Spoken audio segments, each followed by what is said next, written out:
ഞങ്ങൾക്ക് വലിയ പ്ലാനുകളുണ്ട്. വരുന്ന കാലയളവിൽ ഇന്ത്യൻ ഓട്ടോമോട്ടീവ് ഇൻഡസ്ട്രിയിൽ ഞങ്ങൾക്ക് ഒരുപാട് മോഡലുകൾ വരാനുണ്ട്. നിസാൻ എന്ന് പറയുന്ന നിർമ്മാണ കമ്പനി അവരുടെ ഏറ്റവും പുതിയ എക്സ് ട്രയലിനെ വാഹന വിപണിയിലേക്ക് ഇറക്കിക്കൊണ്ട് നിസാൻ്റെ ഹെഡ് ഓഫ് ഡിപ്പാർട്ട്മെൻറ്റ് സംസാരിച്ച വാക്കുകളാണ് ഞാൻ നേരത്തെ പറഞ്ഞത്. നമ്മളിപ്പോൾ ഉള്ളത് ഗുരുഗാവിലാണ് നമ്മൾ വന്നത്. ഏറ്റവും പുതിയ നിസാൻ എക്സ് ട്രയലിനെ പരിചയപ്പെടാനാണ്. ഞാൻ തുടക്കത്തിൽ ആ ഒരു കോട്ട് വരാനൊരു കാരണമുണ്ട്, അതിനെക്കുറിച്ച് സംസാരിക്കാം. അതുപോലെ തന്നെ നിസാൻ എക്സ് ട്രയലിനെ കുറിച്ച് സംസാരിക്കാം. എല്ലാ കൂട്ടുകാർക്കും നമ്മളുടെ പുതിയൊരു വീഡിയോയിലേക്ക് ഹൃദ്യമായ സ്വാഗതം.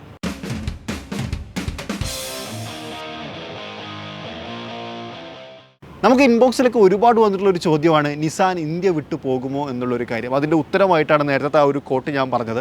ഈ ഒരു വരുന്ന കാലയളവിൽ, അതായത് ഈ ഒരു ഫെസ്റ്റിവൽ സീസൺ അല്ലെങ്കിൽ ഈ ഒരു ഇയറിലേക്ക് വരുമ്പം 5 വാഹനങ്ങളെ പുതുതായിട്ട് വാഹന വിപണിയിലേക്ക് കൊണ്ടുവരുന്നു എന്നുള്ളതാണ് നിസാൻ്റെ ഹെഡ് ഓഫ് ഡിപ്പാർട്ട്മെൻറ്റിൻ്റെ ആ ഒരു കോട്ട് എന്നുള്ളത്. അതായത് അവർക്കൊരു വലിയ പ്ലാൻ ഇന്ത്യയിലുണ്ട്. അതുപോലെ തന്നെ മാഗ്നറ്റിൻ്റെ കാര്യം പറയുന്ന സമയത്ത് ഇപ്പോൾ നമ്മുടെ നാട്ടിൽ, പ്രത്യേകിച്ച് കേരളത്തിലൊക്കെ ഒരുപാട് നിസാൻ മാഗ്നറ്റുകൾ നമ്മൾ കണ്ടു. കാരണം ആ ഒരു ബഡ്ജറ്റിൽ അല്ലെങ്കിൽ ആ ഒരു പ്രൈസ് റേഞ്ചിൽ ഒരുപാട് ഫീച്ചേഴ്സുള്ളൊരു വാഹനം എന്ന് വേണമെങ്കിൽ വിശേഷിപ്പിക്കാം. CVT ട്രാൻസ്മിഷനോടുകൂടി വന്നിട്ടുള്ള അടിപൊളി വാഹനങ്ങളാണ് മാഗ്നറ്റിനകത്ത് നമുക്ക് കാണാൻ കഴിയുന്നത്. അതൊരു വലിയ അഡ്വാൻറ്റേജ് ആയിട്ട് എനിക്ക് തോന്നിയിട്ടുണ്ട്, ആ ഒരു പ്രൈസിൽ അത്രയും നല്ലൊരു വാഹനം എന്നുള്ളത്. അതുകൊണ്ട് തന്നെ ഒരുപാട് ആൾക്കാർ എടുക്കുന്നുണ്ട്. അപ്പോൾ ഒരുപാട് ആൾക്കാർ ചോദ്യമാണ്, ഒരൊറ്റ വണ്ടി കൊണ്ട് ഇന്ത്യൻ മാർക്കറ്റിൽ പിടിച്ചു നിൽക്കാൻ പറ്റുമോ എന്നുള്ളൊരു ചോദ്യം. അതിനുള്ള ഉത്തരങ്ങളാണ് ഈ വന്നുകൊണ്ടിരിക്കുന്നത്. എന്നാലും ഇപ്പോൾ നമ്മുടെ കൂടെയുള്ളത് എക്സ് ട്രയലാണ്. നമ്മൾ ഗുരുഗാവിൽ വന്നത് ഇതൊന്ന് ടെസ്റ്റ് ഡ്രൈവ് ചെയ്യുക എന്നുള്ള ഉദ്ദേശത്തിൻ്റെ പുറത്താണ്. നിസാൻ എക്സ് ട്രയലിനെ കുറിച്ച് പറയുകയാണെങ്കിൽ 2000 മുതൽ വാഹന വിപണിയിലുള്ള ഒരു വാഹനമാണ്. ദുബായിലൊക്കെ നമ്മൾ ഒരുപാട് ഇത് കണ്ടിട്ടുണ്ട്, ഓടിച്ചിട്ടുണ്ട്, എക്സ്പീരിയൻസ് ചെയ്തിട്ടുണ്ട്. എന്നാൽ ഇന്ത്യൻ മാർക്കറ്റിന് വേണ്ടിയിട്ട് കുറച്ചും കൂടി ഡെഡിക്കേറ്റഡ് ഡിസൈൻ, അതായത് Japanese design for Indian market എന്നുള്ള രൂപത്തിലാണ് പുതിയ എക്സ് ട്രയൽ വാഹന വിപണിയിലേക്ക് കൊണ്ടുവന്നിട്ടുള്ളത് എന്നുള്ളത് അവർ പറയുന്നുണ്ട്. അതെന്തൊക്കെയാണ് എന്നുള്ളത് നമുക്ക് ചെക്കൗട്ട് ചെയ്ത് നോക്കാം. ആദ്യം തന്നെ ഫ്രണ്ടിൽ നിന്ന് ആരംഭിക്കുക അല്ലേ. ഫ്രണ്ടിലേക്ക് വരുന്ന സമയത്ത് വിശ്വവിഖ്യാതമായിട്ടുള്ള ഡബിൾ വി മോഷൻ ഗ്രിൽ നമുക്കിവിടെ കാണാം. അത് ശരിക്കും നമ്മൾ നിസാൻ പാട്രോളിനകത്തൊക്കെ കണ്ടിട്ടുള്ള ആ ഒരു ഡിസൈൻ പാറ്റേൺ ആണ്. 2 വീകൾ കാണാം, ഒരു വി, അതേപോലെ തന്നെ തൊട്ട് താഴെയായിട്ട് ഒരു ചെറിയ വിയും കൂടി കൊടുത്തിട്ടുണ്ട്. ആ ഒരു ക്രോം പ്ലേറ്റിങ്ങിനാണ് അതങ്ങനെ ഹൈലൈറ്റ് ചെയ്യുന്നത് എന്നുള്ളതാണ്. ഗ്രില്ലിൻ്റെ ആ ഒരു പിയാനോ ബ്ലാക്ക് എലമെൻറ്റും കാര്യങ്ങളൊക്കെ കാണാം. അതുപോലെ തന്നെ പുതിയ നിസാൻ ലോഗോ. ശരിക്കും ഇതിനകത്ത് റഡാർ സിസ്റ്റം പോലത്തെ കാര്യങ്ങളൊക്കെ ഇൻ്റർനാഷണൽ മാർക്കറ്റിൽ കൊടുക്കാറുണ്ടെന്ന് ഞാൻ മനസ്സിലാക്കുന്നു. പക്ഷേ ഇവിടെ അങ്ങനെ റഡാർ സിസ്റ്റം ഒന്നും വന്നിട്ടില്ല. കാരണം അഡാസ് ഫീച്ചേഴ്സ് ഈ വാഹനത്തിനകത്ത് വന്നിട്ടില്ല എന്നുള്ളതാണ്.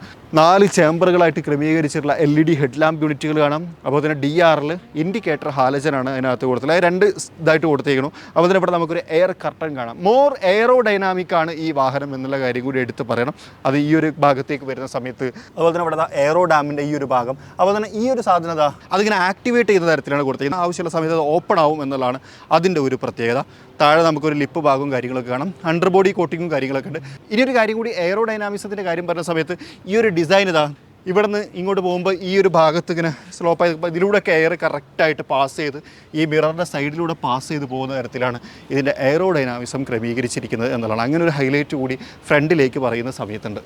സൈഡിലേക്ക് വരുന്ന സമയത്ത് ഇതിൽ ഏറ്റവും ഹൈലൈറ്റ് ആയിട്ട് തോന്നിയതും എൻ്റെ പേഴ്സണൽ ഫേവറായിട്ട് തോന്നിയതും എനിക്ക് ആ ഒരു വീൽ ഡിസൈൻ ആണെന്ന് പറയാം. 20 ഇഞ്ച് വീലുകളാണ് അതിനകത്ത് കൊടുത്തിരിക്കുന്ന. ആ ഒരു അലോയ് വീലുകൾ നല്ല ഭംഗിയുണ്ട് കേട്ടോ, നല്ല രസകരമായിട്ടുള്ളൊരു അലോയ് വീൽ. ശരിക്കും റോഡിൽ മൂവ് ചെയ്യുന്ന സമയത്ത് ഭയങ്കര രസമായിരിക്കും അത് കാണാൻ. അതിനകത്ത് നിസാൻ്റെ ലോഗോയും കാര്യങ്ങളൊക്കെ കാണാം. അപ്പോൾ തന്നെ ഹെഡ് ലാമ്പിൻ്റെ ഈ ഒരു ഭാഗത്ത് നോക്കിയാൽ Nissan intelligent mobility X trial എന്ന് പറഞ്ഞിട്ടൊരു ബാഡ്ജ് നീക്കി കാണാം. എക്സ് ട്രയൽ തന്നെ എഴുതിയിട്ടുണ്ട്. അതായത് ബ്രാൻഡ് നെയിം അല്ല, മോഡൽ നെയിം അതിനകത്ത് കൊടുത്തേക്കണം എന്നുള്ളതാണ്. സൈഡ് വ്യൂ മിറർ കൊടുത്തില്ല, കുറച്ചുകൂടി ഡോറിലാണ്. അപ്പോൾ ഡോർ ഓപ്പൺ ആവുന്ന സമയത്തുണ്ടോ, ഡോറിൻ്റെ കൂടെ തന്നെ നല്ല രസമുണ്ട് ആ ഒരു പ്ലേസ്മെൻറ്റ്. ഇൻഡിക്കേറ്റർ കൊടുത്തിട്ടുണ്ട്. 360 ഡിഗ്രി ക്യാമറ വ്യൂ നമുക്കിവിടെ കാണാൻ കഴിയും. ഫ്രണ്ടിൽ നിസാൻ ലോഗോയുടെ താഴ്ഭാഗത്തും ഒരു ക്യാമറ കൊടുത്തിട്ടുണ്ട് കേട്ടോ. അപ്പോൾ തന്നെ ഈ ഒരു ഭാഗം നോക്കിയാൽ ഒരു ക്രോം എലമെൻറ്റ്, റൂഫ് റെയില്, നൈസല്ലേ, ഫ്യൂൽ ടാങ്കിൻ്റെ ഭാഗം കാണാം. സൈഡ് പ്രൊഫൈലിലേക്ക് വരുന്ന സമയത്ത് അവിടെ ക്ലാഡിങ് അങ്ങനെ കാര്യങ്ങളൊക്കെ കൊടുത്തിട്ടുണ്ട്. ശരിക്കും ഒരുപാട് എലമെൻറ്റുകളൊന്നും പറയാനില്ല.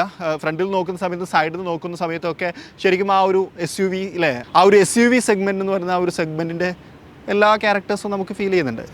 ബാക്കിലേക്ക് വരുന്ന സമയത്ത് ഒരു SUV-ത്വം ഒക്കെ നമുക്ക് ഫീൽ ചെയ്യുന്നുണ്ട്. അതുപോലെ തന്നെ ടൈൽ ലാമ്പ് ഡിസൈൻ ഇവിടെ കാണാം. ഇത് ശരിക്കും ഒരു ബൂമറാങ് സ്റ്റൈൽ എന്നാണ് കമ്പനി ഇതിനെ വിശേഷിപ്പിക്കുന്നത്. ആ ഒരു പാറ്റേണിലാണ് കൊടുത്തിരിക്കുന്നത്. അതുപോലെ തന്നെ ഒരു റെയിൻ ഡ്രോപ്പ് 3D എലമെൻ്റ് ഒക്കെ ഇതിനകത്ത് നമുക്ക് കൊടുത്തിട്ടുണ്ട്. ഇങ്ങനെ നോക്കിക്കഴിഞ്ഞാൽ നിങ്ങൾക്ക് മനസ്സിലാവും. LED ആണ് ഇത്, ഹാലജനാണ്. സ്റ്റോപ്പ് ലാമ്പ് മാത്രമാണ് LED ആയിട്ട് വരുന്നത് എന്നുള്ളതാണ് അല്ലേ. ഈ ഒരു ഡിസൈനൊക്കെ നമ്മൾ നേരത്തെ പലപ്പോഴും കണ്ടിട്ടുള്ള ഒരു പാറ്റേൺ ആണ്. എക്സ് ട്രയൽ എന്ന് പറയുന്നൊരു ബാഡ്ജിങ് കാണാം. നിസാൻ്റെ പുതിയ ലോഗോ കാണാം. ക്യാമറ യൂണിറ്റ് ഇവിടെ കൊടുത്തിട്ടുണ്ട്. മറ്റൊരു കാര്യം, ഇതിൻ്റെ ബൂട്ട് ഓപ്പണിംഗ് ബട്ടൺ ഇവിടെയാണ് കൊടുത്തേക്കുന്നത്. സാധാരണ ഇതിൽ നമ്മൾ ഇവിടെ തരയും, പക്ഷേ ഈ ഒരു ഭാഗത്ത് അതിന് പ്രത്യേക ഒരു പാറ്റേൺ, അതുപോലെ തന്നെ ആ ഒരു ഹാൻഡിൽ ഡോർ പിടിച്ച് പൊക്കാനുള്ള സെറ്റപ്പും കാര്യങ്ങളൊക്കെ അവിടെ കൊടുത്തിട്ടുണ്ട്. താഴ്ഭാഗത്ത് ബമ്പർ യൂണിറ്റും കാര്യങ്ങളൊക്കെ കാണാം. എക്സോസ്റ്റ് ഹിഡൻ ആയ പോലെയാണ് ക്രമീകരിച്ചിട്ടുള്ളത്. ലെഫ്റ്റ് ഭാഗത്ത് ഈ ഒരു ഭാഗത്തായിട്ടാണ് എക്സോസ്റ്റിന് കൊടുത്തേക്കുന്നത്. അത് പുറത്തുനിന്ന് അങ്ങനെ പെട്ടെന്ന് വിസിബിൾ അല്ലാത്ത തരത്തിൽ ക്രമീകരിച്ചിട്ടുണ്ട്. ഇവിടെ നമുക്ക് വൈപ്പർ യൂണിറ്റ്, അതുപോലെ തന്നെ high board stop lamp, shark fin antenna, spoiler unit തുടങ്ങിയിട്ടുള്ള കാര്യങ്ങളാണ്. ഇനി ബൂട്ട് സ്പേസിലേക്ക് വന്നു കഴിഞ്ഞാൽ അത്യാവശ്യം നല്ല സ്പേഷ്യസ് ആയിട്ടുള്ള ബൂട്ട് സ്പേസ് ആണെന്ന് ഇങ്ങനെ കാണുന്ന സമയത്ത് നിങ്ങൾക്ക് തോന്നും. പക്ഷേ ഒരു കാര്യം കൂടി പറയാം, ഇതൊരു 7 സീറ്റർ ആണ് എന്നുള്ളതാണ്. ശരിക്കും വേറൊരു കാര്യം കൂടി പറയാട്ടോ, ഇതൊരു CBU യൂണിറ്റ് ആണ്. അതായത് ഇവിടെ കൊണ്ടുവന്ന് വിൽക്കുന്ന ഒരു മോഡലാണ്. എനിക്ക് തോന്നുന്നു 2000-2500 മോഡലുകളെ വിൽക്കാൻ പറ്റുള്ളൂ. ഇപ്പോൾ ഇനീഷ്യലി ഒരു 150 മോഡലുകളുണ്ട്. ഓഗസ്റ്റ് മുതൽ ബുക്കിംഗ് ഓപ്പൺ ആവും. പ്രൈസ് ഇതുവരെ അനൗൺസ് ചെയ്തിട്ടില്ല. അങ്ങനെ ആദ്യം എടുക്കുന്ന ആൾക്കാർക്ക് കൊടുക്കും എന്നുള്ളതാണ് ഇതിൻ്റെ സ്ട്രാറ്റജി എന്നുള്ളതാണ് ഞാൻ മനസ്സിലാക്കുന്നത്. ഓക്കെ, 7 സീറ്ററാണ്. അപ്പം ഈ ഒരു സീറ്റ് നമുക്ക് ഇങ്ങോട്ട് എടുക്കാം. അതിന് മുന്നേ ഞാൻ കുറച്ച് കാര്യങ്ങൾ കൂടി കാണിക്കാം. 5 സീറ്ററായിട്ട് ഉപയോഗിക്കുകയാണെന്നുണ്ടെങ്കിൽ ഇത് അത്യാവശ്യം നല്ല ബൂട്ട് സ്പേസ് ഉള്ള ഒരു ഏരിയ ആണ്. പിന്നെ അതുപോലെ തന്നെ പാർസൽ ട്രേ ഇവിടെ കൊടുത്തിട്ടുണ്ട്. ഇതിങ്ങോട്ട് വലിച്ചിട്ട് നമുക്ക് എന്ത് ചെയ്യാം, ഇതിവിടെ ലോക്ക് ചെയ്ത് വെക്കാം കറക്റ്റായിട്ട്. ഇതിൽ ഞാൻ കണ്ട വേറൊരു കാര്യം എന്ന് വെച്ച് കഴിഞ്ഞാൽ ഇതിൻ്റെ തുമ്പൊക്കെ കാണിക്കുക, ഒരു സ്ക്രാച്ച് പ്രൂഫ് പോലെ ക്രമീകരിച്ചത് എനിക്ക് ഭയങ്കരമായിട്ട് ഇഷ്ടപ്പെട്ടു. അത് രസമായി. ഇനി ഇത് നമുക്ക് ആവശ്യമില്ല. ഇത് ശരിക്കും പറഞ്ഞാൽ 7 സീറ്റർ ആക്കുന്ന സമയത്ത് ഇത് പറ്റൂല. കാരണം ഇതുകൊണ്ട് വലിച്ചു നിർത്താനൊക്കെ അതായത് തടയുന്നില്ല. ഓക്കെ, പക്ഷേ ഇരിക്കാൻ എന്തായാലും പറ്റൂല. കാരണം ഇവിടെ ഇത് വെച്ച് കഴിഞ്ഞാൽ അപ്പോൾ നമുക്ക് എന്ത് ചെയ്യാൻ പറ്റുമെന്ന് അറിയോ, ഇത് എടുത്ത് വെക്കാൻ പറ്റും. അപ്പോൾ എടുത്ത് വെക്കാൻ എങ്ങനെ പറ്റുകയെന്ന് വെച്ച് കഴിഞ്ഞാൽ ഇത് നമുക്ക് എടുക്കാം. ഇത് നോക്കി കഴിഞ്ഞാൽ നമുക്ക് എടുക്കാം. കേട്ടോ, ഇതൊരു ലോക്കാണ്. എന്നിട്ട് ഇതെന്ത് ചെയ്യാമെന്നറിയോ, ഇവിടെ ഇതിന് താഴ്ഭാഗത്ത് ഇതുകൊണ്ട് മാറ്റി വെച്ച് കഴിഞ്ഞാൽ നമുക്കിതിനകത്ത് നല്ല വൃത്തിക്ക് വെക്കാനുള്ള ഒരു സ്പേസ് കമ്പനി കൊടുത്തിട്ടുണ്ട്. അങ്ങനെ വെക്കാം. ഇത് വെച്ച് കഴിഞ്ഞാൽ യെസ്, അത് ക്ലോസ് ആയി. ഇനി നമുക്കിത് രണ്ടും ഇങ്ങോട്ട് നിർത്തി വെച്ച് കഴിഞ്ഞാൽ ഇവിടെ ആളുകൾക്ക് ഇരിക്കാം. 7th raw. ഇതിനകത്ത് എങ്ങനെ ഇരിക്കാൻ പറ്റും എന്നുള്ള കാര്യങ്ങളൊക്കെ ഞാൻ പറയാം. ഇവിടെ നോക്കിക്കഴിഞ്ഞാൽ കപ്പ് ഹോൾഡർ ആണെന്നുണ്ടോ, ശരിക്കും ഹാൻഡ് ഡ്രസ്സിൻ്റെ ഭാഗമാണ്. അത് നമ്മൾ അകത്തേക്ക് വരുന്ന സമയത്ത് ഞാൻ ഡീറ്റെയിൽ ആയിട്ട് കാണിക്കാം. അപ്പോൾ ഇതാണ് ബൂട്ട് സ്പേസിൻ്റെ ഭാഗം വരുന്നത്. ഇത് മാനുവലി ഓപ്പറേറ്റ് ചെയ്യുന്നതാണ്. നമ്മൾ തുറന്ന് നമ്മൾ തന്നെ എന്ത് ചെയ്യണം, ക്ലോസ് ചെയ്യണം. സാധനങ്ങളൊക്കെ വെച്ചിട്ട് അത്യാവശ്യം നല്ല വെയിറ്റ് ഒക്കെ ഉണ്ട്. ഡോറും കാര്യങ്ങളൊക്കെ ഫീൽ ചെയ്യുന്നുണ്ട്. ഇനി വേറൊരു കാര്യം, നിസാൻ എക്സ്ട്രയിൽ ശരിക്കും എനിക്ക് തോന്നുന്നു ഒരു 2010-14 കാലഘട്ടങ്ങളിൽ ഇന്ത്യയിൽ ഉണ്ടായിരുന്നു. പിന്നീട് ഇന്ത്യയിൽ നിന്ന് പോയതാണ്. ഒരുപാട് നിസാൻ മോഡലുകൾ അങ്ങനെ പോയിട്ടുണ്ട്. നിസാൻ എക്സ്ട്രയിൽ തിരിച്ച് വന്ന സമയത്ത് കീൻ്റെ കാര്യത്തിൽ ഭയങ്കര അപ്ഡേഷൻ കൊണ്ടുവന്നിട്ടുണ്ട്.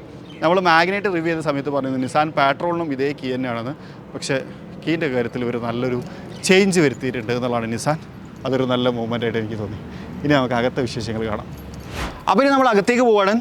റിക്കോ സെൻസർ ഒന്നും കൊടുത്തിട്ടില്ല കേട്ടോ. നമുക്ക് റിമോട്ട് വഴി അൺലോക്ക് ചെയ്തിട്ട് മാത്രമേ അകത്തേക്ക് കയറാൻ പറ്റുള്ളൂ. ഇൻറ്റീരിയറിലേക്ക് നോക്കുന്ന സമയത്ത് എന്നെ ഇൻട്രസ്റ്റിംഗ് ആക്കുന്നൊരു കാര്യം ബ്ലാക്ക് ഇൻറ്റീരിയർ ആണ് എന്നുള്ളതാണ്. ഫുള്ളി ബ്ലാക്ക് ആയിട്ടുള്ള, എന്നാൽ അതിനിടയിലൂടെ എവിടെയൊക്കെ ഒരു ബ്രൗൺ അറ്റാച്ച്മെൻറ്റും കാര്യങ്ങളൊക്കെ കൊടുത്തുള്ള തരത്തിലുള്ള ഒരു ഇൻറ്റീരിയർ പാറ്റേൺ. വിശദമായിട്ട് വരാം. ഡോർ സൈഡിൽ നിന്ന് ആരംഭിക്കാം. ഇതൊരു ലെതറാണ്. അപ്പോൾ എനിക്ക് തോന്നുന്നു ഈ കളർ കാണുന്നതൊക്കെ ഒരു ലെതർ മെറ്റീരിയൽ ആയിരിക്കും എന്നുള്ളതാണ് ഞാൻ മനസ്സിലാക്കുന്നത്. ഇതൊരു ഫാബ്രിക് അപ്പോൾസിയാണ്. ശരിക്കും ഫാബ്രിക് എന്ന് പറയുമ്പോൾ കുറച്ചും കൂടി ഒരു ക്വാളിറ്റി കൂടുതലുള്ള ഫാബ്രിക്, ഏറെക്കുറെ ഒരു അൽക്കണ്ടാറ ടച്ചൊക്കെ വരുന്നു. ഇതൊരു ലെതർ പാറ്റേൺ ആണ്. അതുപോലെ ഇവിടെ നമുക്കൊരു വുഡൻ ട്രിം പോലെ കാണാം. അതിനകത്താണ് കൺട്രോൾസും കാര്യങ്ങളൊക്കെ കൊടുത്തിട്ടുള്ളത്. വാട്ടർ ബോട്ടിൽ ഹോൾഡേഴ്സ്, നിസാൻ്റെ തന്നെ മ്യൂസിക് സിസ്റ്റമാണ്. അതിനകത്ത് ബ്രാൻഡിങ് ഒന്നുമില്ല എന്നുള്ളതാണ്. ഇതൊക്കെ ഒരു പ്ലാസ്റ്റിക് എലമെൻ്റാണ് കൊടുത്തേക്കുന്നത് എന്നുള്ളതാണ്. സീറ്റ് ഇലക്ട്രിക്കലി അഡ്ജസ്റ്റബിൾ അല്ല, മാനുവലി അഡ്ജസ്റ്റ് ചെയ്യാം. ഹൈറ്റ് അഡ്ജസ്റ്റ് ചെയ്യാനും റിക്ലൈൻ ചെയ്യാനുള്ള ഫംഗ്ഷൻസ് ഉണ്ട്. അതുപോലെ തന്നെ ഇവിടെ നമുക്കൊരു ഇലക്ട്രിക് കാര്യങ്ങൾ കൊടുത്തിട്ടുണ്ട്. അത് എന്തിനാണെന്നുള്ളത് നോക്കാം. സീറ്റ് കുറച്ചും കൂടി കംഫർട്ടബിൾ ആയിട്ടുള്ള സീറ്റാണ്. ഫാബ്രിക് ആയതുകൊണ്ട് തന്നെ ഭയങ്കര ഹീറ്റ് ആവുന്ന ഒരു പ്രശ്നമോ കാര്യങ്ങളൊന്നും ഉണ്ടാവില്ല എന്ന് ഞാൻ മനസ്സിലാക്കണം. പക്ഷേ നല്ല ക്വാളിറ്റി ഉണ്ട് സീറ്റ് കേട്ടോ, നല്ല ക്വാളിറ്റി ഉണ്ട്. ആ ഒരു മെറ്റീരിയലും നല്ല ക്വാളിറ്റി ഉള്ള തരത്തിലാണ് ക്രമീകരിച്ചിട്ടുള്ളത്. ഞാൻ ഇതിനകത്തേക്ക് കയറിയിരിക്കുകയാണ്. യെസ്, ഇതെന്തിനാണെന്നുള്ളതൊന്ന് മനസ്സിലാക്കണം. ലംബർ സപ്പോർട്ട്, ഇത് ലംബർ സപ്പോർട്ട് തന്നെയാണ്. ഞാൻ സംഭവം ഇങ്ങനെ ഒരു ബട്ടൺ കൊടുത്ത ലംബർ സപ്പോർട്ട് തന്നെയാണ്, പക്ഷേ ഒന്നുകൂടി ഉറപ്പ് വരുത്തിയതാണ്. ഇൻറ്റീരിയറിലേക്ക് വിശദമായിട്ട് വരുന്നതിൻ്റെ മുമ്പ് ഇപ്പോൾ നമ്മൾ ഉപയോഗിക്കുന്നൊരു വാഹനത്തിനകത്തേക്ക് നമ്മൾ കയറുന്ന സമയത്ത്, അതാണല്ലോ ഇൻറ്റീരിയർ, അതിലേക്ക് വരുന്ന സമയത്ത് നല്ലൊരു അറ്റ്മോസ്ഫിയർ ക്രിയേറ്റ് ചെയ്യാൻ സഹായിക്കുന്ന ഒരു പ്രൊഡക്റ്റാണ് ഇൻവോൾവ് 1. ഇപ്പം എൻ്റെ കയ്യിലുള്ളത് ഇൻവോൾവ് 1ൻ്റെ മസ്ക് എന്ന് പറയുന്ന ഫ്രാഗ്രൻ്റ് ആണ്. ആമസോണിൽ ഏറ്റവും കൂടുതൽ സെല്ല് ചെയ്യപ്പെടുന്ന ഒരു പ്രൊഡക്റ്റ് കൂടിയാണ്. അതായത് അവരുടെ ടോപ്പ് സെല്ലിംഗ് പ്രൊഡക്റ്റുകളിലൊന്നാണ്. ഒരുപാട് ആൾക്കാർ വാങ്ങി വളരെ നല്ല അഭിപ്രായം പറഞ്ഞിട്ടുള്ള ഒരു പ്രൊഡക്റ്റാണ്. മാത്രമല്ല ഇപ്പോൾ ആമസോണിൽ സെയിലൊക്കെ നടക്കല്ലേ, ഈ സമയത്ത് നിങ്ങൾക്ക് എന്തുകൊണ്ടും നല്ല പ്രൈസിൽ വാങ്ങി നിങ്ങളുടെ വാഹനത്തിനകത്ത് ഉപയോഗിക്കാൻ പറ്റുന്നൊരു സാധനമാണ്. നല്ല ഫീഡ്ബാക്സ് ആണ് ഈ ഒരു പ്രൊഡക്റ്റും, പ്രത്യേകിച്ച് ഈ ഒരു പെർട്ടിക്കുലർ സ്മെല്ല് നല്ല ഫീഡ്ബാക്ക് കിട്ടിയിട്ടുള്ള ഒരു പ്രൊഡക്റ്റാണ്. ഒരുപാട് ആൾക്കാർ ഉപയോഗിച്ച് വളരെ ഹാപ്പിയാണ്. അപ്പോൾ നിങ്ങളും ഒന്ന് ഉപയോഗിച്ച് നോക്കുക. ലിങ്കും കാര്യങ്ങളൊക്കെ ഞാൻ താഴെ ഡിസ്ക്രിപ്ഷനകത്ത് കൊടുത്തിട്ടുണ്ട്. ദുബായിലൊക്കെ ഉള്ള ആൾക്കാർക്ക് അവരുടെ ആമസോണിലും കിട്ടും കേട്ടോ. അതിൻ്റെ ലിങ്കും ഡിസ്ക്രിപ്ഷനകത്ത് കൊടുത്തിട്ടുണ്ട്. വാങ്ങി ഉപയോഗിച്ച് അഭിപ്രായം പറയുക. 400 രൂപയാണ് ഇതിൻ്റെ വില, പക്ഷേ നിങ്ങൾക്കൊരു 3 മാസമൊക്കെ ഉപയോഗിക്കാം. നല്ല പ്രൊഡക്റ്റാണ്, വെർത്താണ്. ഒന്ന് ചെക്കൗട്ട് ചെയ്ത് നോക്കും. ഇനി നമ്മുടെ ഡാഷ്ബോർഡിലേക്ക് വന്നു കഴിഞ്ഞാൽ ഇത് ലെതറാണ്. ശരിക്കും ഈ ഒരു പാറ്റേൺ കണ്ടു കഴിഞ്ഞാൽ ഇവിടെ ഒരു HUD ഉണ്ട് നിങ്ങൾ വിചാരിക്കും. പക്ഷേ ഇൻ്റർനാഷണൽ മാർക്കറ്റിൽ HUD ഉണ്ട്. ഇവിടേക്ക് വന്ന സമയത്ത് അവരത് കട്ട് ചെയ്തായിരിക്കും കോസ്റ്റ്. സ്വാഭാവികമായിട്ട് ഇന്ത്യക്ക് വേണ്ടി ഡിസൈൻ ചെയ്തതാണല്ലേ, അപ്പോൾ കുറേ കാര്യങ്ങൾ അതിനകത്ത് ഒഴിവാക്കിയിട്ടുണ്ട്. ഫുള്ളി ഡിജിറ്റൽ ഇൻസ്ട്രുമെൻറ്റ് ക്ലസ്റ്ററാണ്. വൈഡറായിട്ടുള്ള ഒരു ഇൻസ്ട്രുമെൻറ്റ് ക്ലസ്റ്റർ, അതെനിക്ക് ഭയങ്കരമായിട്ട് ഇഷ്ടപ്പെട്ടു. ടിൽട്ടൺ ടെലസ്കോപ്പിക് സ്റ്റിയറിംഗ് വീലാണ്. ഓക്കെ, ആ ഒരു ഇൻസ്ട്രുമെൻറ്റ് ക്ലസ്റ്ററിൻ്റെ വിസിബിലിറ്റിയും കാര്യങ്ങളൊക്കെ നല്ലതാണ്. പിന്നെ അതുപോലെ തന്നെ ആ ഒരു ഗ്രാഫിക്സും എനിക്ക് ഭയങ്കരമായിട്ട് ഇഷ്ടപ്പെട്ടു കേട്ടോ. ഒരു ഗൺ മെറ്റാലിക് പോലത്തെ കാര്യങ്ങളൊക്കെ ഇതിനകത്ത് ക്രമീകരിച്ചിട്ടുണ്ട്. സ്റ്റിയറിംഗ് വീല് ഇതും ഒരു പാറ്റേൺ ഡിഫറൻസ് ഫീൽ ചെയ്യുന്നുണ്ട്. ഒരു പിയാനോ ബ്ലാക്ക് എലമെൻറ്റ് വന്നിട്ടുണ്ട്. നിസാൻ്റെ ലോഗോ കാണാം, ഹോണ്, അതുപോലെ തന്നെ ക്രൂസ് കൺട്രോൾ, അതുപോലെ തന്നെ സ്റ്റിയറിംഗ് മൗണ്ടഡ് കൺട്രോൾസ് തുടങ്ങിയിട്ട് കാര്യങ്ങളൊക്കെ ഇവിടെ കൊടുത്തിട്ടുണ്ട്. ഇതിനൊക്കെ ഒരു പാറ്റേൺ വ്യത്യസ്തത ശരിക്കും നല്ല രീതിയിൽ ഫീൽ ചെയ്യുന്നുണ്ട്. പിന്നെ അതുപോലെ തന്നെ നല്ലൊരു ക്വാളിറ്റിയും നമുക്ക് ഫീൽ ചെയ്യുന്നുണ്ട്. ആ ബട്ടൺസൊക്കെ ആ ഒരു യൂസിങ് സംഭവം ഭയങ്കര രസമായിട്ട് എനിക്ക് തോന്നി. ലെതർ റാപ്പിഡ് സ്റ്റിയറിംഗ് വീൽസാണ് വരുന്നത്. അതുപോലെ ഒരു ഇൻഫോർടൈൻമെൻറ്റ് സിസ്റ്റം ഇവിടെ കാണാം. കുഴപ്പമൊന്നുമില്ല, ഓക്കെയാണ്. റിവേഴ്സ് ക്യാമറ ഇടുന്ന സമയത്ത് വിസിബിലിറ്റി എങ്ങനെയുണ്ട് നോക്കാം. ഭയങ്കര HD ക്വാളിറ്റി എന്ന് ഞാൻ പറയുന്നില്ല, പക്ഷെ നല്ല ക്വാളിറ്റി ഉണ്ട്. ക്യാമറ ഇവിടെ വട്ടറുണ്ട് കേട്ടോ,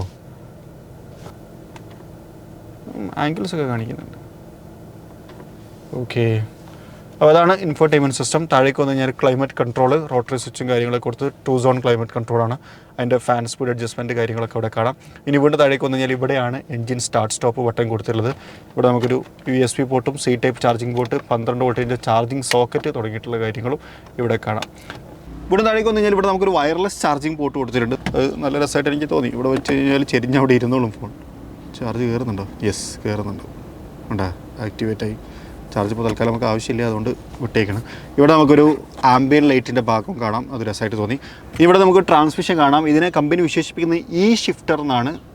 ഷിഫ്റ്റ് ബൈ വയർ ടെക്നോളജിയോടാണ് ഇത് വർക്ക് ചെയ്യുന്നത്. കുറച്ചും കൂടി സ്മൂത്ത് ആൻഡ് റെസ്പോൺസീവ് എന്നാണ് ഇതിൻ്റെ പ്രത്യേകത. പക്ഷേ അത് ഞാൻ ഡ്രൈവ് ചെയ്യുന്ന സമയത്ത് പറയാം. ഓട്ടോ ഹോൾഡിൻ്റെ ബട്ടൺ, പാർക്ക് ബ്രേക്കിൻ്റെ ബട്ടൺ, അതുപോലെ തന്നെ drive modes, sport, standard, eco എന്നിട്ട് 3 ഡ്രൈവ് മോഡുകളുണ്ട്. ഇന്ന് താഴേക്ക് വന്നു കഴിഞ്ഞാൽ കപ്പ് ഹോൾഡർ കാണാം. ഇൻ്റർനാഷണൽ മാർക്കറ്റിൽ എനിക്ക് തോന്നുന്നത് ചൂടാക്കാനും തണുപ്പിക്കാനും പറ്റുന്ന തരത്തിലൊരു കപ്പ് ഹോൾഡർ ആയിരുന്നു. ഇന്ത്യയിലേക്ക് വന്ന സമയത്ത് അതും കട്ട് ചെയ്തിട്ടുണ്ട്. ഓക്കെ, ഇവിടെ നമുക്കൊരു പിയാനോ ബ്ലാക്ക് എന്ന് പറയാൻ പറ്റില്ല, പക്ഷേ ഒരു ഗ്ലോസി മെറ്റീരിയൽ കൊടുത്തിട്ടുണ്ട്. ഇത് കുറച്ചും കൂടി ഒരു വുഡൻ ട്രിം പോലത്തെ ഒരു സെറ്റപ്പാണ്. Hand rest, butterfly opening hand rest ആണ്. ഇവിടെ ആണ് ബട്ടർഫ്ലൈ പോലെ 2 ചെറുക്കായിട്ട് ഓപ്പൺ ആയിട്ട് വരും. സ്റ്റോറേജ് സ്പേസ് താഴത്തുണ്ട്. മറ്റൊരു കാര്യം, ഈ വാഹനത്തിനകത്ത് മൊത്തം പറയുമ്പോൾ 7 എയർ ബാഗുകളുണ്ട്. അതിൽ 7ാമത്തെ എയർ ബാഗ് ഇതിനകത്താണ്. അപ്പോൾ 6 എയർ ബാഗുകളും ഓപ്പൺ ആവുന്നതിന് കൂടെ തന്നെ ഇവിടെ നിന്ന് 7ാമത്തെ ഒരു എയർ ബാഗ് കൂടി ഓപ്പൺ ആവും ഈ ഭാഗത്തുനിന്ന്. അപ്പോൾ അതെനിക്ക് തോന്നുന്നു കൈയിൻ്റെ ഒക്കെ ഒരു സേഫ്റ്റിക്ക് നല്ലതായിരിക്കും. അപ്പോൾ മൊത്തം 7 എയർ ബാഗുകളുണ്ട്. പിന്നെ വേറെ കാര്യം, സാധാരണഗതി നമ്മൾ കാണുന്ന hill decent control, hill control, അപ്പോൾ തന്നെ അങ്ങനത്തെ കുറേ ഫീച്ചേഴ്സ് ഉണ്ടല്ലോ, സേഫ്റ്റി റിലേറ്റഡ്, ESP, അങ്ങനത്തെ എല്ലാ കാര്യങ്ങളും ഈ വാഹനത്തിനകത്തുണ്ട് കേട്ടോ. ഇനി വേറൊരു കാര്യം ഇതിനകത്ത് ഇൻട്രസ്റ്റിംഗ് ആയിട്ട് എനിക്ക് തോന്നിയിട്ടില്ല എന്ന ഗ്ലോ ബോക്സ് ആണ്. ഗ്ലോ ബോക്സ് ഓപ്പൺ ആക്കുന്ന സമയത്ത് ഇങ്ങനൊരു ഗ്ലോ ബോക്സ് കണ്ടിട്ടുണ്ടായിരിക്കില്ല. ഈ ഭാഗത്ത് ഫ്രീയും ഈ ഭാഗത്ത് മാത്രം ഇതിൻ്റെ സ്റ്റോറേജ് സ്പേസും. അതിൻ്റെ പ്രധാനപ്പെട്ട കാരണം എന്ന് വെച്ച് കഴിഞ്ഞാൽ ഇവിടെയാണ് ഇതിൻ്റെ ഫ്യൂസ് ബോക്സ് വരുന്നത്. ഇതെടുത്ത് കഴിഞ്ഞാൽ ഇതിൻ്റെ താഴ്ഭാഗത്ത് ഫ്യൂസ് ബോക്സ്, അപ്പോൾ അത് ഊരാനും ഫിറ്റ് ചെയ്യാനും ഒക്കെ ഉള്ള ഫെസിലിറ്റിക്ക് വേണ്ടിയിട്ട് ഈ ഒരു ഭാഗം അവർ കാര്യമാക്കി വെച്ചേക്കാണ് എന്നുള്ളതാണ്. That is nice. സാധാരണഗതിയിൽ ഇവിടെയാണ് ഫ്യൂസ് ഉണ്ടാവാറുള്ളത്. അതിന് എനിക്ക് തോന്നുന്നത് എന്താണെന്നറിയോ, ഇൻ്റർനാഷണൽ മാർക്കറ്റിൽ ഇതിൻ്റെ സ്റ്റിയറിംഗ് വീൽ അപ്പുറത്തല്ലേ, അപ്പോൾ അവിടെ ഫ്യൂസ് ബോക്സ് വെച്ച് എനിക്ക് തോന്നുന്നു ആ ഒരു മെക്കാനിസം കാര്യമായിട്ട് ചേഞ്ച് ചെയ്യാതെ സ്റ്റിയറിംഗ് അങ്ങനത്തെ കാര്യങ്ങളൊക്കെ ഇങ്ങോട്ട് ചേഞ്ച് ചെയ്താണെന്ന് ഞാൻ ആലോചിക്കണം. അത് തെറ്റാണെങ്കിൽ നിങ്ങൾ കമൻറ്റ് ചെയ്താൽ മതി കേട്ടോ. എൻ്റെ പരിമിതമായ അറിവിൽ വെച്ച് പറഞ്ഞതാണ്. അതുപോലെ ഡാഷ്ബോർഡിൻ്റെ ഈ ഒരു ഡിസൈൻ പാറ്റേണൊക്കെ നല്ല രസമുണ്ട്. ഈ ഒരു ഗൺ മെറ്റാലിക് ഇൻസേർട്ടും കാര്യങ്ങളൊക്കെ അത് ഇതേ കളർ തന്നെയാണ് ശരിക്കും ആ ഒരു ഇൻസ്ട്രുമെൻറ്റ് ക്ലസ്റ്ററിനകത്ത് നമ്മൾ കാണുന്നത്. ഇതൊക്കെ ഒരു ലെതറാണ്, ഇതും ഒരു ലെതർ മെറ്റീരിയലാണ് കൊടുത്തേക്കുന്നത്. ഇതൊരു പ്ലാസ്റ്റിക്കാണ് ഈ ഒരു ഭാഗത്ത്, ഇത് മാത്രം, ഇത് ലെതറാണ്, ഇത് പ്ലാസ്റ്റിക് ആയിട്ടാണ് കൊടുത്തത്. ഒരു പിയാനോ ബ്ലാക്ക് എലമെൻറ്റ്, പ്ലാസ്റ്റിക്കൊക്കെ കുഴപ്പമൊന്നുമില്ല, നല്ല ക്വാളിറ്റിയുള്ള പ്ലാസ്റ്റിക് തന്നെയാണ്. അപ്പോൾ തന്നെ സെൻട്രൽ ടണൽ ഇത് രസമുണ്ട്. അതിൻ്റെ താഴ്ഭാഗത്തൊരു സ്റ്റോറേജ് സ്പേസും കാര്യങ്ങളൊക്കെ കൊടുത്തിട്ടുണ്ട്. അവിടെ ചാർജിങ് പോർട്ടൊന്നുമില്ല, ജസ്റ്റ് ഒരു സ്റ്റോറേജ് സ്പേസ് മാത്രമാണ് കൊടുത്തേക്കുന്നത്. 2 ഭാഗത്തുനിന്നും ഈസി ആയിട്ട് ആക്സസ് ചെയ്യാൻ പറ്റും എന്നുള്ളതാണ്. ഓട്ടോമാറ്റിക് ഡൈനറ്റ് അഡ്ജസ്റ്റ് ചെയ്യുന്ന റിയർ വ്യൂ മിറർ കാണാം. ഇനി സീറ്റിനെ കുറിച്ചും കൂടി പറയാൻ, ഇരിക്കുന്ന സമയത്ത് അത്യാവശ്യം നല്ല കംഫർട്ടബിളായിട്ട് നമുക്ക് ഇരിക്കാൻ പറ്റുന്നുണ്ട്. പിന്നെ അതുപോലെ തന്നെ എനിക്ക് തോന്നുന്നത് കുറച്ചും കൂടി ഒരു ഡ്രൈവർ സെൻട്രിക് ആയ പോലെ എനിക്ക് ഫീൽ ചെയ്യണം. അതുപോലെ തന്നെ ഡ്രൈവറിന് ഒരു പ്രൈവസിയൊക്കെ ഫീൽ ചെയ്യുന്നുണ്ട്. പിന്നെ നല്ല ഹെഡ് റൂം, അതുപോലെ തന്നെ നല്ല സ്പേഷ്യസ് ആണ്, വിസിബിലിറ്റി ഒക്കെ വളരെ നല്ലതാണ്. അതൊക്കെ അല്ലേ, ഒരു SUV എന്ന് പറയുന്ന സമയത്ത് നമ്മൾ ആഗ്രഹിക്കുന്ന ക്യാരക്ടേഴ്സും കാര്യങ്ങളൊക്കെ ഇതിനകത്തുണ്ട്. ഇനി ഈ വാഹനത്തിനകത്തൊരു പാനറമിക് സൺറൂഫ് ഉണ്ട്. ഇന്ത്യക്കാർ ഏറ്റവും കൂടുതൽ വേണമെന്ന് ആഗ്രഹിക്കുന്ന ഫീച്ചറുകളിലൊന്നെന്ന് വേണമെങ്കിൽ വിശേഷിപ്പിക്കും. പക്ഷേ ശരിക്കും ഒരു വാഹനത്തിനകത്ത് സൺറൂഫ് ആവശ്യമുണ്ടോ, പ്രത്യേകിച്ച് ഇന്ത്യ പോലത്തെ ഒരു അറ്റ്മോസ്ഫിയറിൽ ഇതിന് ആവശ്യമുണ്ടോ എന്നുള്ളത് വലിയൊരു ചർച്ചയാണ്. നിങ്ങളുടെ അഭിപ്രായം കമൻറ്റ് ചെയ്ത്. നമ്മൾ പലപ്പോഴും അങ്ങനെ ചോദിച്ചിട്ടുണ്ട്. അപ്പോൾ നിങ്ങളുടെ ജെന്യൂൻ ആയിട്ടുള്ളൊരു ഒപ്പീനിയൻ പറയൂ. ഇത്ര ചൂടുള്ളൊരു ടെമ്പറേച്ചറിൽ അല്ലെങ്കിൽ നിരന്തരം മഴ പെയ്തുകൊണ്ടിരിക്കുന്ന ടെമ്പറേച്ചറിൽ ശരിക്കും സൺറൂഫ് ആവശ്യമുണ്ടോ എന്നുള്ളൊരു കാര്യം അത് നിങ്ങൾ കമൻറ്റ് ചെയ്യുക. പക്ഷേ ഇതിനകത്ത് വേറൊരു കാര്യം വെച്ച് കഴിഞ്ഞാൽ ഇത് 2 സ്റ്റൈലിലാണ് ഇത് ഓപ്പൺ ആവുന്നത്. അതായത് നമ്മളിപ്പോൾ സൺറൂഫ് ഓപ്പൺ ആക്കുകയാണെന്നുണ്ടെങ്കിൽ നിങ്ങൾ കണ്ടോ, സൺറൂഫ് ഇതിൻ്റെ താഴ്ഭാഗത്ത്, അതായത് മുകളിലുള്ള മറ്റേ ഗ്ലാസിൻ്റെ താഴ്ഭാഗത്തേക്കാണ് ഇത് പോകുന്നത്. മാത്രമല്ല സാധാരണ ഇതിൽ ഇത്ര മാത്രമേ ഓപ്പൺ ആവുള്ളൂ. ഇത് കുറച്ചും കൂടി നമുക്ക് ഇങ്ങോട്ട് ഓപ്പൺ ആവും. കേട്ടോ, ഫുള്ള് മുകളിലത്തെ ഗ്ലാസിൻ്റെ താഴ്ഭാഗത്തേക്ക് പോകും എന്നുള്ളതാണ്. രണ്ടാമത്തെ ഒരു കാര്യം, അതായത് ഒരു വെറൈറ്റി എന്ന് പറഞ്ഞു കഴിഞ്ഞാൽ, ഇനി ഇത് നമ്മൾ സാധാരണഗതിയിൽ ഇങ്ങനെ ടിൽറ്റ് ചെയ്ത് വെക്കൂലേ, അങ്ങനെ ടിൽറ്റ് ചെയ്ത് വെക്കുന്ന സമയത്ത് ഞാൻ കാണിക്കാം. ഇതണ്ടാ, മറ്റേ ഗ്ലാസിൻ്റെ മുകളിലേക്കാണ് ഇത് ഓപ്പണായി നിൽക്കുന്നത്. അപ്പോൾ ഈ ഒരു സാധനത്തിനെ ബേസ് ചെയ്തുകൊണ്ട് താഴേക്കും മുകളിലേക്കും ഇത് കമ്മ്യൂണിക്കേറ്റ് ആവുന്നുണ്ട് എന്നുള്ളതാണ് അതിൽ ഞാൻ കണ്ടെത്തിയ ഒരു വെറൈറ്റി. ഞാനല്ല, എല്ലാവരും കണ്ടെത്തിയിട്ടുണ്ടായിരിക്കും എന്നുള്ള വേറൊരു കാര്യം. ഓക്കെ, അപ്പോൾ അങ്ങനെ ഒരു സൺറൂഫ് കൂടി ഈ വാഹനത്തിനകത്തുണ്ട്. ഇനി നമ്മൾ സെക്കൻഡ് റോയിലേക്ക് വരികയാണ്. സെക്കൻഡ് റോയിലേക്ക് വരുന്ന സമയത്ത് ഒരു കാര്യം കൂടി പറയാം. ഈ ഡോർ ഓപ്പണിങ് കണ്ടോ, ശരിക്ക് ഏറെക്കുറെ 90 ഡിഗ്രി അല്ലേ, 90 ഡിഗ്രി ഇതിൽ ഈ ഡോർ ഓപ്പൺ ആക്കാൻ പറ്റും. അതുകൊണ്ടുള്ളൊരു ഗുണം എന്താ വെച്ച് കഴിഞ്ഞാൽ ഏത് ശരീരപ്രകൃതമുള്ള ആളുകൾക്കും എന്ത് സാധനവും നമുക്ക് ഈസി ആയിട്ട്, അതായത് ഇത്രയും ഗ്യാപ്പ് നമുക്ക് ഓപ്പൺ ആയിട്ട് കിട്ടണം. അപ്പോൾ നമുക്ക് ഇതിനകത്ത് കയറ്റി വെക്കാം, അല്ലെങ്കിൽ കയറിയിരിക്കാം, അങ്ങനെയൊക്കെ ചെയ്യാൻ പറ്റും എന്നുള്ളതാണ്. ഞാൻ പ്രതീക്ഷിക്കുന്നൊരു കാര്യം എന്താ വെച്ചാൽ ഡോർ അടക്കണം എന്നുണ്ടെങ്കിൽ നമ്മളൊന്നിങ്ങനെ പിടിച്ചടക്കേണ്ടി വരും എന്നുള്ളതാണ്. കുഴപ്പമൊന്നുമില്ല, പക്ഷേ വലിയ ഏന്തി വലിയതിൻ്റെ പ്രശ്നമില്ല എന്നുള്ളതാണ്. അടിപൊളി സ്പേസ്, അതാണ് റിയറിലേക്ക് വരുന്ന സമയത്ത് നമ്മൾ ഏറ്റവും കൂടുതൽ ചെക്ക് ചെയ്യുന്ന ഒരു കാര്യം, റിയർ സ്പേസ് എങ്ങനെയുണ്ട് എന്നുള്ളത്. ഞാൻ പറയുന്നു 7 വിരലിൻ്റെ ഗ്യാപ്പ് നമുക്കിവിടെ ഉണ്ട്. ഹെഡ് റൂമും നമുക്കൊരു 5 വിരൽ ഗ്യാപ്പ് ഉണ്ട്. സോ നല്ല സ്പേഷ്യസ് ആയിട്ട് എനിക്ക് തോന്നുന്നു. ഇവിടെ നമുക്ക് AC വെൻറ്റ്, ചാർജിങ് പോർട്ട് തുടങ്ങിയിട്ടുള്ള കാര്യങ്ങൾ കൊടുത്തിട്ടുണ്ട്. ഫ്ലാറ്റ് ആയിട്ടുള്ള ഫ്ലോറാണ്, അതുകൊണ്ട് തന്നെ ഇവിടെ ശരിക്കും പറഞ്ഞാൽ ഒരു വിശാലതയൊക്കെ തോന്നുന്നുണ്ട് ഇരിക്കുന്ന സമയത്ത്. സീറ്റ് നമുക്ക് അഡ്ജസ്റ്റ് ചെയ്യാം. ഇവിടെ നോക്കിക്കഴിഞ്ഞാൽ ഇതിപ്പോൾ ഇങ്ങനെയാണ് ഇരിക്കുന്നത്, അതായത് റിക്ലൈനബിൾ സീറ്റുകളാണ് വന്നിട്ടുള്ളത്. ആംബ്രസ്റ്റ് ഉണ്ട്, നമ്മൾ നേരത്തെ അവിടെ പറഞ്ഞിട്ടുണ്ടായിരുന്നു. കേട്ടോ, ഈ ഹെഡ്രസ്റ്റൊക്കെ ഇവിടെ വരുന്ന സമയത്ത് നല്ല രസമുണ്ടല്ലേ, കൈ ഇങ്ങനെ വെക്കാൻ പറ്റുന്ന തരത്തിൽ കൊള്ളാം. അതിനകത്ത് മൊബൈൽ ഫോൺ വെക്കാം, അതുപോലെ തന്നെ 2 കപ്പ് ഹോൾഡേഴ്സും കാര്യങ്ങളൊക്കെ കൊടുത്തിട്ടുണ്ട്. ഇനി ഇത് ആവശ്യമില്ല എന്നുണ്ടെങ്കിൽ ഇങ്ങോട്ട് മടക്കി വെച്ച് കഴിഞ്ഞാൽ ഇവിടെ നമുക്ക് ഒരാക്കിയിരിക്കാം. അപ്പോൾ 3 ആൾക്ക് ബാക്കിൽ നല്ല അനായാസേന ഇരിക്കാൻ പറ്റുന്ന തരത്തിലാണ് ഇത് ക്രമീകരിച്ചുള്ളത്. ഫാബ്രിക് സീറ്റ്സും കാര്യങ്ങളൊക്കെയാണ് വന്നുള്ളത്. ഇത് കൊള്ളാം കേട്ടോ, അത്യാവശ്യം നല്ല സ്പേഷ്യസ് ആണ്. അതുപോലെ തന്നെ വിസിബിലിറ്റി നല്ലതാണ്. കുറച്ചും കൂടി എയറി ഫീൽ ഉണ്ട്. എനിക്ക് തോന്നുന്നു സൺറൂഫും ഇതെല്ലാം കൂടി ഇങ്ങനെ വന്നുകൊണ്ടും നമ്മൾ വെയിലത്ത് നിൽക്കുന്നതുകൊണ്ടും ആയിരിക്കും ചിലപ്പോൾ. പക്ഷേ എന്നിരുന്നു കഴിഞ്ഞാലും ധാരാളം സ്ഥല സൗകര്യമുള്ളൊരു ഫീല് എനിക്ക് നന്നായിട്ട് കിട്ടുന്നുണ്ട്, അത് ഞാൻ ആസ്വദിക്കുന്നുണ്ട്.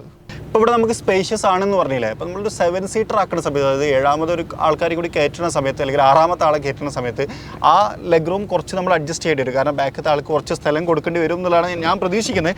അപ്പം ഇനി ബാക്കിലേക്ക് കയറാൻ ഇവിടെ ഇങ്ങോട്ട് ആക്കിയിട്ട് ഒന്നുകൊണ്ട് തള്ളി കൊടുത്തു കഴിഞ്ഞാൽ നമുക്ക് ബാക്കിലേക്ക് കയറാം. ചെറിയൊരു ബുദ്ധിമുട്ടുണ്ട്, ഞാൻ നീളം കൂടുതലായതുകൊണ്ട്. യെസ്, ഇങ്ങനെ ഇരിക്കാം എനിക്കേട്ടാ. നേരത്തെ ഇതിൻ്റെ അത്ര നീളമില്ലാത്ത ആളുകൾ ബാക്കിലിരുന്ന സമയത്ത് ഫ്രണ്ടിൽ ഒരാൾക്ക് ഇരിക്കുന്നതിന് വലിയ കുഴപ്പമൊന്നുമില്ലാതെ തോന്നിയിട്ടുണ്ടായിരുന്നു. ഇരുവേ കുറച്ച് നീളക്കുറവുള്ള ആളുകൾക്ക് ഇരിക്കാം. പിന്നെ അതുപോലെ തന്നെ കിഡ്സ് സ്വാഭാവികമായിട്ടും അങ്ങനത്തെ ആൾക്കാർക്ക് പറ്റിയൊരു സീറ്റാണ്. ഇതിനകത്ത് റിക്ലൈനിങ് ഫങ്ഷൻസൊക്കെ കൊടുത്തിട്ടുണ്ടല്ലോ, ഇല്ല അതൊന്നുമില്ല. ഇവിടെ കപ്പ് ഹോൾഡേഴ്സ് കൊടുത്തിട്ടുണ്ട് 2 ഭാഗത്തും, അതാണ്. പിന്നെ എനിക്ക് തല മുട്ടുന്നുണ്ട്, അതായത് എൻ്റെ ഒരു കംഫർട്ടബിൾ സീറ്റല്ല, എൻ്റെ അത്ര നീളമില്ലാത്ത ആൾക്കാർക്ക് ഒരു പക്ഷേ കുറച്ചൊക്കെ കംഫർട്ടബിൾ ആയിരിക്കും. നിസാൻ എക്സ്ട്രയിലിൻ്റെ എഞ്ചിനെ കുറിച്ച് പറയുന്ന സമയത്തും ഒരു പ്രത്യേകതയുണ്ട്. ഇതൊരു വേരിയബിൾ കംപ്രഷൻ എഞ്ചിനാണ്. ലോകത്തിൽ ആദ്യമായിട്ടാണ് ഒരു വേരിയബിൾ കംപ്രഷൻ എഞ്ചിൻ ഉണ്ട്. അത് നിസാൻ്റെ ആണ്. അത് എക്സ്ട്രയിലിനകത്ത് നമ്മൾ ഇന്ത്യയിലും വന്നിരിക്കുന്നു. സ്വാഭാവികമായിട്ടും ഇന്ത്യയിലും ഫസ്റ്റ് ആയിരിക്കും എന്നുള്ളതാണ്. എന്താണ് വേരിയബിൾ കംപ്രഷൻ എഞ്ചിൻ എന്ന് ചോദിച്ചു കഴിഞ്ഞാൽ, നമുക്ക് കംപ്രഷന് വേരിയേറ്റ് ചെയ്യാൻ പറ്റും, അതായത് ചേഞ്ച് ചെയ്യാൻ പറ്റും. 8:1 എന്ന് പറയുന്ന രൂപത്തിൽ ലോവർ കംപ്രഷനായിട്ടും 14:1 എന്നുള്ള രൂപത്തിൽ ഹയർ കംപ്രഷനായിട്ടും നമുക്കിതിനെ ചേഞ്ച് ചെയ്യാൻ പറ്റും എന്നുള്ളതാണ്. അത് ഡ്രൈവിനനുസരിച്ച് ഓട്ടോമാറ്റിക് ചേഞ്ച് ആവുന്നതാണ്. നമുക്ക് അതിനൊരു ബട്ടണും കാര്യങ്ങളൊന്നുമില്ല, അങ്ങനെ തെറ്റിദ്ധരിക്കരുത്.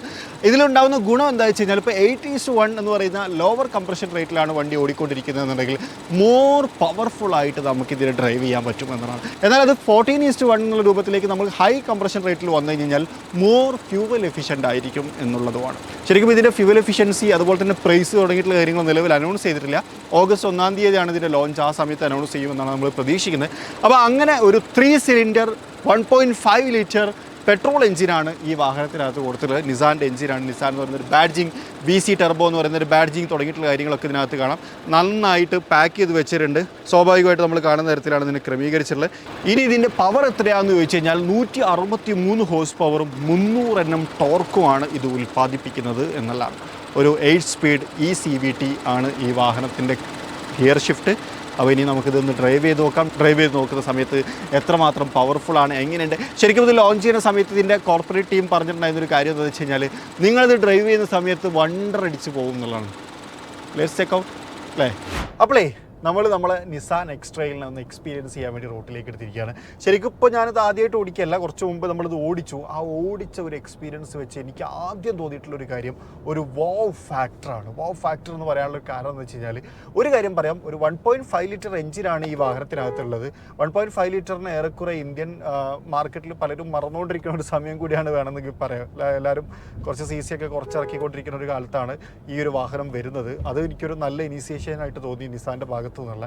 എനിക്ക് തോന്നുന്നു ഇൻ്റർനാഷണൽ മാർക്കറ്റിലുള്ള ഒരു ഹൈബ്രിഡ് എഞ്ചിൻ്റെ ഹൈബ്രിഡ് പോർഷൻ ഒഴിവാക്കിയിട്ട് ഒരു മൈൽഡ് ഹൈബ്രിഡ് ആക്കിയിട്ട്, അതായത് അതിൽ കാര്യങ്ങളൊക്കെ വരുന്ന തരത്തിലുള്ള ഒരു മൈൽഡ് ഹൈബ്രിഡ് ആക്കിയിട്ടാണ് അത് ഇന്ത്യയിലേക്ക് കൊണ്ടുവന്നിരിക്കുന്നതെന്നാണ് ഞാൻ മനസ്സിലാക്കുന്നത്. മൈലേജ് നിലവിൽ അനൗൺസ് ചെയ്തിട്ടില്ല. അപ്പോൾ വോവ് ഫാക്ടർ എന്തുകൊണ്ട് വന്നു എന്ന് വെച്ച് കഴിഞ്ഞാൽ ഇതിനകത്ത് ആദ്യം കയറിയിരുന്നത് ഇതിന് മുന്നോട്ടിരിക്കുന്ന സമയത്ത് എനിക്ക് തോന്നിയിട്ടുള്ളൊരു കാര്യം ഭയങ്കര റിഫൈൻഡ് ആയിട്ടുള്ള പിൻഡ്രോ സൈലൻ്റ് എന്ന് വിശേഷിപ്പിക്കാവുന്ന തരത്തിലുള്ള ഒരു എൻജിൻ എന്നുള്ളതാണ്. അതൊരു ടോപ്പ് കാര്യമായിട്ട് എടുത്ത് പറയാം. ഭയങ്കര സ്മൂത്ത് ആയിട്ടുള്ള എൻജിൻ, ഭയങ്കര റിഫൈൻഡ് ആയിട്ടുള്ള എൻജിൻ. അത് ഞാൻ വീണ്ടും എടുത്ത് പറയുകയാണ്. കാരണം വെച്ചാൽ അത്രമാത്രം ഹാപ്പി എൻജിൻ എന്നാണ് ഞാനിതിനെ വിശേഷിപ്പിക്കുന്നത്. ഭയങ്കര ഇൻട്രസ്റ്റിംഗ് ആയിട്ടുള്ള ഒരു കാര്യമായിട്ട് ഞാനതിനെടുത്ത് പറയും. രണ്ടാമത്തത് വിസിബിലിറ്റി, സീറ്റ്, ഇതൊക്കെ നല്ലതാണ്. ഹൈറ്റ് അഡ്ജസ്റ്റബിൾ സീറ്റുകളാണ്. കമാൻഡിങ് പൊസിഷനിൽ നമുക്കിരുന്ന് കാണാൻ പറ്റുന്നുണ്ട്. ഇതിന് A പില്ലർ അങ്ങനെ കാര്യമായിട്ട് ബ്ലൈൻഡ് സ്പോട്ട് ഒന്നും ക്രിയേറ്റ് ചെയ്യുന്നില്ല. ഭയങ്കര നാരോ ആയിട്ടുള്ള A പില്ലറാണ്. അതുകൊണ്ട് തന്നെ വിസിബിലിറ്റിനെ എവിടെയും തടസ്സപ്പെടുത്തുന്നില്ല. ഇനി ഇതിനകത്ത് ബ്ലൈൻഡ് സ്പോട്ട് ഡിറ്റക്ടറും കാര്യങ്ങളൊക്കെ ഉണ്ട്. അത് വേറെ വിഷയം. മിററിൻ്റെ അകത്ത് ഇൻഡിക്കേഷനും കാര്യങ്ങളൊക്കെ നമുക്ക് കിട്ടുന്നു എന്നുള്ളതാണ്. ഓടിക്കാൻ ഭയങ്കര പ്ലഷറായിട്ടുള്ള ഒരു വാഹനം. ഞാൻ ഭയങ്കര ഹാപ്പിയാണ് സത്യത്തിൽ പറഞ്ഞു കഴിഞ്ഞാൽ. കാരണം എന്ന് വെച്ച് കഴിഞ്ഞാൽ നല്ല റിഫൈൻഡ് ആയിട്ട് എഞ്ചിൻ, അതോടൊപ്പം തന്നെ ഇതിൻ്റെ സസ്പെൻഷനും ഭയങ്കര സ്മൂത്താണ്. നല്ലൊരു ഫ്ലോട്ടിങ് ഫീല് നമുക്കിതിനകത്ത് കിട്ടുന്നുണ്ട്. കുറച്ചൊരു മോശം റോഡിൽ ഓടിക്കുന്ന സമയത്താണെങ്കിൽ പോലും വാഹനത്തിനകത്തേക്ക് അങ്ങനെ കാര്യമായിട്ടുള്ള ബുദ്ധിമുട്ടുകളൊന്നും വരാത്ത തരത്തിൽ നമുക്ക് ഡ്രൈവ് ചെയ്യാൻ പറ്റുന്ന ഒരു വാഹനമായിട്ട് നമുക്കിതിനെ കാണാൻ കഴിയും. ആ വോവ് ഫാക്ടർ എവിടുന്ന് ക്രിയേറ്റ് ചെയ്യുന്നു എന്ന് വെച്ച് കഴിഞ്ഞാൽ ഈ 3-4 എലമെൻറ്റുകൾ ചേർന്നിട്ടാണ് ആ ഒരു വോവ് ഫാക്ടർ ബിൽഡ് ചെയ്യുന്നത്.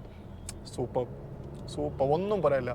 നല്ല എൻജിൻ ഗിയർ കോമ്പിനേഷൻ, നല്ല സസ്പെൻഷൻ, സ്മൂത്ത് ആയിട്ടുള്ളൊരു വണ്ടി, അത്യാവശ്യം റിജിഡാണ്. സ്ലോയിൽ ഡ്രൈവ് ചെയ്യുന്ന സമയത്ത് ഇതൊക്കെയാണ് തോന്നിയത്. ഇനി നമുക്കൊന്ന് സ്പീഡിൽ ഡ്രൈവ് ചെയ്ത് നോക്കാം. ഇനി നമ്മൾ ഡ്രൈവ് ചെയ്യാൻ പോകുന്നത് നല്ല സ്പീഡിലാണ്. ഇപ്പോൾ ഏറെക്കുറെ 90 കിലോമീറ്റർ നല്ലൊരു എക്സ്പ്രസ് വേയിലാണുള്ളത്. ആ എക്സ്പ്രസ് വേയിൽ നമ്മളിപ്പോൾ 96, 98, 100 100, അതായത് വളരെ പെട്ടെന്ന് നമുക്ക് 100-ൽ എത്താൻ പറ്റുന്നുണ്ട്. 0 to 100 നമ്മൾ ചെക്ക് ചെയ്യും. പക്ഷേ എന്താ പറയുക, പുട്ടുപോലെ കയറി പോകാമെന്ന് പറയില്ല, ആ പോലെയാണ് ഈ വാഹനം കയറുന്നത്. Refinement level next level. അതായത് നല്ല RPM നമ്മൾ കയറ്റി ഓടിക്കുമ്പോഴും നന്നായിട്ട് റിഫൈൻഡ് ആവുന്ന ഒരു വാഹനം എന്നാണ് ഞാൻ നിസാൻ എക്സ്ട്രയിലിനെ വിശേഷിപ്പിക്കുന്നത്. അത്യാവശ്യം നല്ല പവർഫുള്ളാണ്. അതായത് പെട്ടെന്ന് നമുക്ക് 0 to 100 ടച്ച് ചെയ്യാൻ പറ്റുന്നുണ്ട്. നന്നായിട്ട് ക്രൂസ് ചെയ്യാണ്ട് കാലെടുത്ത് ഓടിക്കുക എന്നൊക്കെ പറയുന്ന സമയത്തുണ്ടല്ലോ, വേറെ ഫീലോട് കൂടി നമുക്ക് ഡ്രൈവ് ചെയ്യാൻ പറ്റുന്ന ഒരു വാഹനം എന്നാണ് ഞാനിതിനെ വിശേഷിപ്പിക്കുന്നത്. സംതിങ് അമേസിങ് അല്ലേ. പിന്നെ മാത്രമല്ല നല്ല അമേസിങ് ആണ് ട്രോളില്ലേ, അതേമാതിരിയാണ്. പിന്നെ മാത്രമല്ല വേറൊരു കാര്യം കൂടി പറയാം, ഇതിൻ്റെ ഗ്രൗണ്ടിങ് അതും നല്ലതാട്ടോ. നല്ല കംഫർട്ടായിട്ട് നമുക്ക് ഡ്രൈവ് ചെയ്യാൻ പറ്റുന്ന തരത്തിൽ ഗ്രൗണ്ടഡ് ആയിട്ട് നിൽക്കുന്ന ഒരു വാഹനം എന്നാണ് ഇതിനെ നമുക്ക് ഫീൽ ചെയ്യുന്നത്. അതും ഒരു നല്ല കാര്യമാണ്. കാരണം എന്ന് വെച്ച് കഴിഞ്ഞാൽ നമ്മൾ എത്ര പെർഫോമൻസിലേക്ക് ഇതിനെ ലിഫ്റ്റ് ചെയ്ത് കഴിഞ്ഞാലും എത്ര പുഷ് ചെയ്ത് കഴിഞ്ഞാലും ഒരു കുലുക്കവും ഇല്ലാതെ ഗ്രൗണ്ടഡ് ആയിട്ട് ഇങ്ങനെ നിൽക്കണമെന്നുള്ളത് അതും ഒരു പ്ലസ് പോയിൻ്റായിട്ട് ഞാൻ എടുത്തു പറയുകയാണ്. ശരിക്കും എനിക്ക് തോന്നുന്നു ഇതിൻ്റെ പ്രൈസ് റേഞ്ച് നമ്മളെ ഞെട്ടിക്കുന്ന തരത്തിൽ വരികയാണെന്നുണ്ടെങ്കിൽ ഇപ്പോൾ നമ്മൾ എക്സ്പെക്ട് ചെയ്യുന്നത് ഒരു 30 to 40 റേഞ്ചിലാണ് ഞാൻ എക്സ്പെക്ട് ചെയ്യുന്നത് കേട്ടോ. പക്ഷേ അതൊരു 30ക്ക് താഴെയൊക്കെ നിൽക്കുകയാണെന്നുണ്ടെങ്കിൽ ഈ വണ്ടി ഡ്രൈവിംഗ് ഇഷ്ടപ്പെടുന്ന ആൾക്കാർക്ക് അത് നെക്സ്റ്റ് ലെവൽ ഫീൽ ആയിരിക്കും എന്നുള്ളതാണ് സത്യമായിട്ട്. അത്രയും നല്ല എൻജിൻ, അത്രയും നല്ല ട്രാൻസ്മിഷൻ, അത്രയും നല്ല എന്താ പറയുക കംഫർട്ട് ലെവൽ, സസ്പെൻഷൻ കാര്യങ്ങളൊക്കെ ഒരു രക്ഷയില്ല.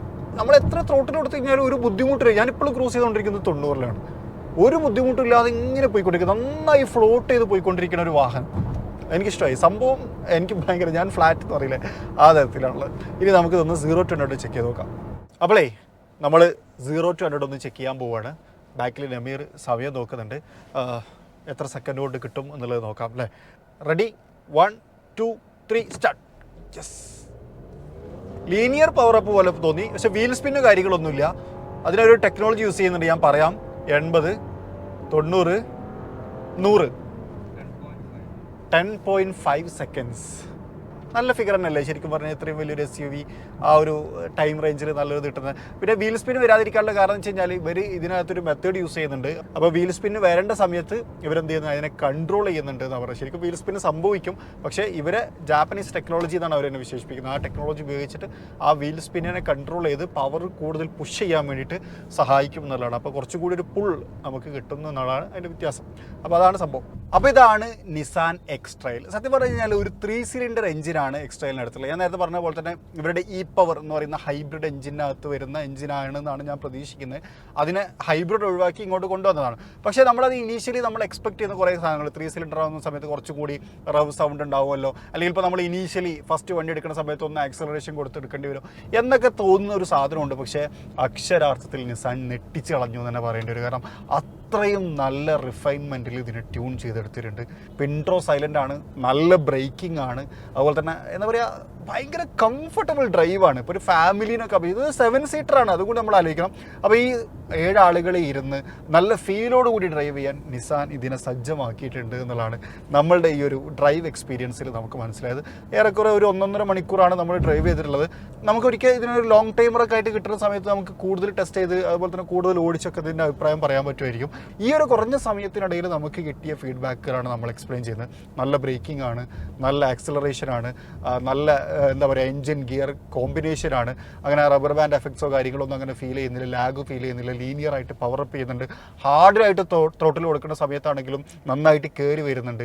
വീൽ സ്പിന്നിനെ കൺട്രോൾ ചെയ്യുന്ന ഒരു ടെക്നോളജിയൊക്കെ രസമുണ്ട്. അങ്ങനെ മൊത്തത്തിൽ നല്ലൊരു അടിപൊളി മെഷീൻ എന്ന് തന്നെയാണ് നിസാൻ എക്സ്-ട്രൈലിനെ വിശേഷിപ്പിക്കാനുള്ളത്.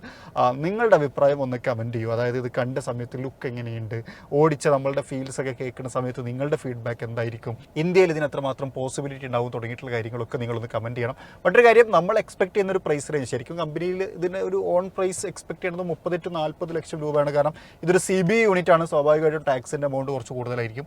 പക്ഷേ ഒരു 30ൽ താഴൊക്കെ ഇത് വരികയാണെന്നുണ്ടല്ലോ ചൂടപ്പം പോലെ വിറ്റ് പോകും എന്നുള്ളതാണ്. അതായത് പുട്ട് പോലെ 100ൽ എത്തുന്ന പോലെ പുട്ട് പോലെ ഇത് വിറ്റ് പോകും എന്നുള്ളതാണ് എൻ്റെ അഭിപ്രായം. അതെൻ്റെ പേഴ്സണൽ അഭിപ്രായം മാത്രമാണ് എന്നുള്ളൊരു കാര്യം കൂടി ഓർമ്മപ്പെടുത്തിക്കൊണ്ട് തൽക്കാലം ഈ ഒരു വീഡിയോ നമ്മളോട് അവസാനിപ്പിക്കുകയാണ്. മറ്റൊരു വീഡിയോയിൽ മറ്റൊരു വിശേഷവുമായിട്ട് കാണാം. അതുവരെ ചെറിയൊരു ബ്രേക്ക്.